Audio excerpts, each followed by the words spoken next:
बिहार में हुई 1081 हत्याओं में 635 हत्याएं सिर्फ भूमि विवाद के दलाल हैं। वे भूमाफिया हैं जो अच्छी जमीनों पे, जो बिल्कुल साफ सुथरी जमीन है, वहां विवाद उत्पन्न करते हैं और फिर बाद में जिनकी वो जमीन होती है उसे परेशान करते हैं। ये सरकार से पूछते हैं कि इस डिजिटल वर्ल्ड में जहां हर काम सेकेंडों में हो जाता है, वहां आखिर वर्षों क्यों लग जाते हैं सिर्फ ये पता करने में कि जमीन का असल मालिक कौन है और जमीन के नकली कागजात किसने बनवाए हैं। आइए सर।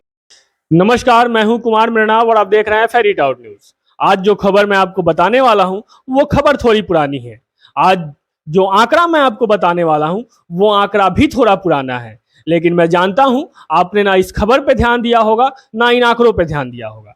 एनसीआरबी यानी नेशनल क्राइम रिकॉर्ड ब्यूरो ने 2021-22 के आपराधिक घटनाओं का रिकॉर्ड जारी कर दिया है।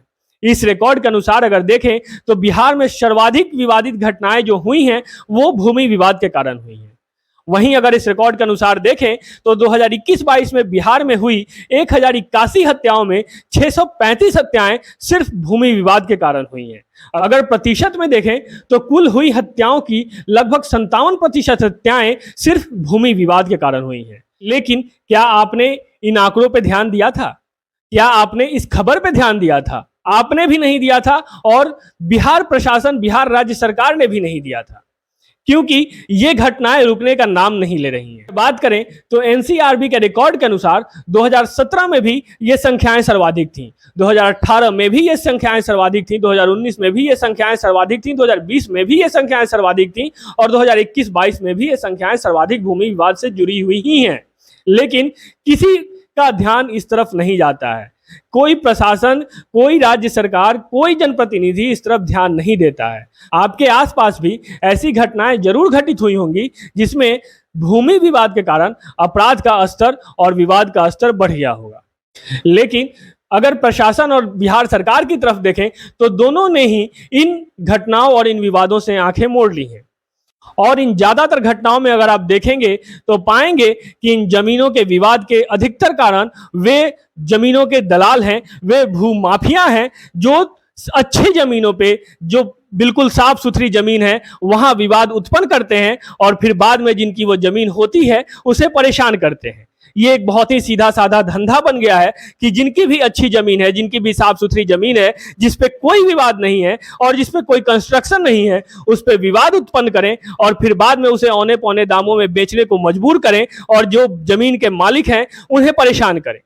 अगर जमीन के मालिक शिकायत लेके थाने जाते हैं तो वहां उनसे यह कहा जाता है कि सिविल डिस्प्यूट है और इस पे वो कुछ नहीं बोलेंगे, जबकि थाने वाले भी और जो प्रशासनिक अधिकारी हैं वो भी जानते हैं कि ये सिर्फ सिविल डिस्प्यूट नहीं है, ये मामला दबंगई का है, ये मामला भूमि हड़प का है, ये मामला जबरदस्ती जमीन अधिग्रहण करने का है। लेकिन वहां जो सीधे साधे लोग जाते हैं, जो नौकरी पेशा लोग हैं, जो रोजगार करने वाले लोग हैं, जिनके लिए 2 रुपए शिद्दत से मेहनत करके कमाने की मजबूरी है, वे लोग जब अपने जमीनों की बचाव के लिए ऐसे दबंग लोगों से, ऐसे भूमाफिया लोगों से जमीन बचाव के लिए जब थाने जाते हैं तो वहां उनसे यह कहा जाता है कि ये सिविल डिस्प्यूट है, वो इसमें कुछ नहीं कर सकते।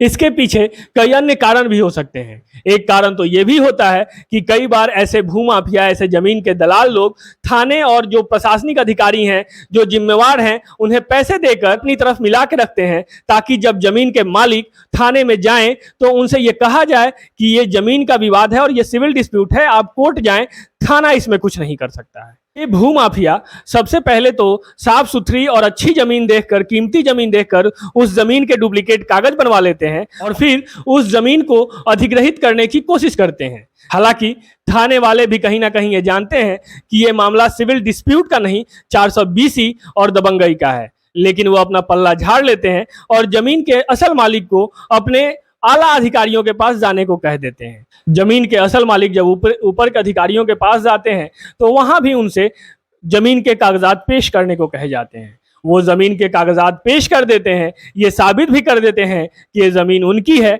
लेकिन वहां भी उन्हें मदद नहीं मिलता और फिर उन्हें अंततः भेज दिया जाता है कोर्ट में।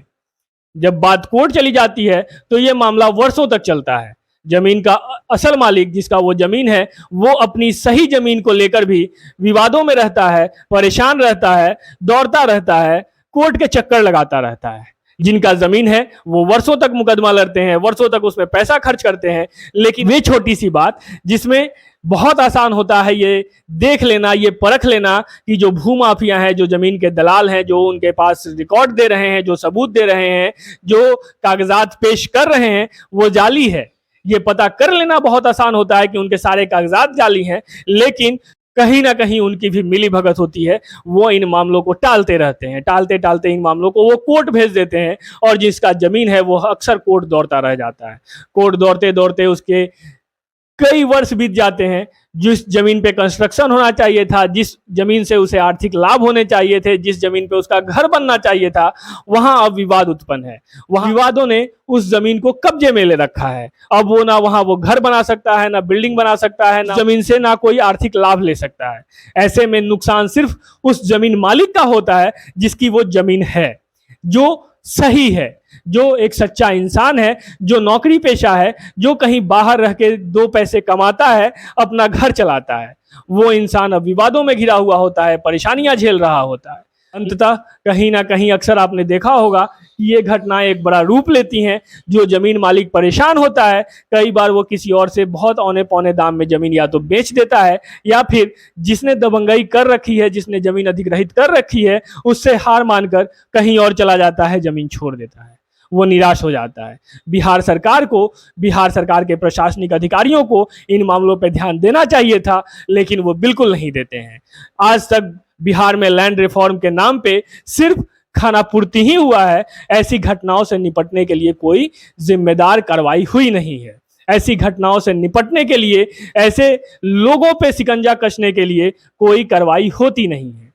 सारे लोग जमीनी विवाद के कारण आजकल बहुत अधिक परेशान रहते हैं।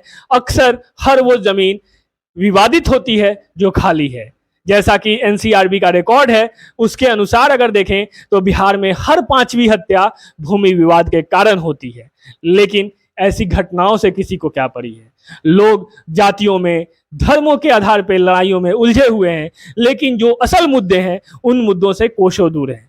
आइए बात करते हैं अब भूमि विवाद से निपटारे की, भूमि विवाद को उत्पन्न करने वाले ऐसे दलालों और भूमाफियाओं से छुटकारे की।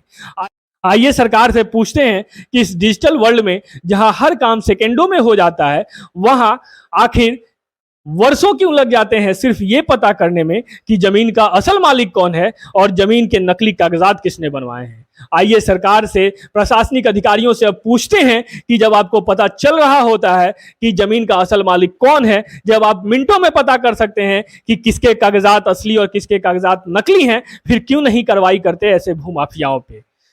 क्यों नहीं छुटकारा दिलाते आम जनता को, भोली भाली जनता को, मेहनतकश जनता को, ऐसे लोगों से जो 420 करके, दलाली करके और दबंगई करके सीधे साधे लोगों को परेशान करते हैं। बहरहाल इस खबर में बस इतना। आपके आसपास भी ऐसी कोई घटना घटित हो रही है जिसमें भूमाफिया और जमीन के दलाल किसी सीधे साधे इंसान को परेशान कर रहे हैं, तो कृपया सजग रहें, उस व्यक्ति का साथ दें जिसकी वो जमीन है। सरकार से सवाल पूछें, प्रशासनिक अधिकारियों से सवाल पूछें। तब तक के लिए बने रहिए हमारे साथ, देखते रहिए फेयर इट आउट न्यूज। अगर अब तक आपने हमारे चैनल को सब्सक्राइब नहीं किया है तो कृपया सब्सक्राइब कर दें। अगर आप हमें फेसबुक पे देख रहे हैं तो हमारे पेज को लाइक और फॉलो कर दें। बहुत बहुत धन्यवाद।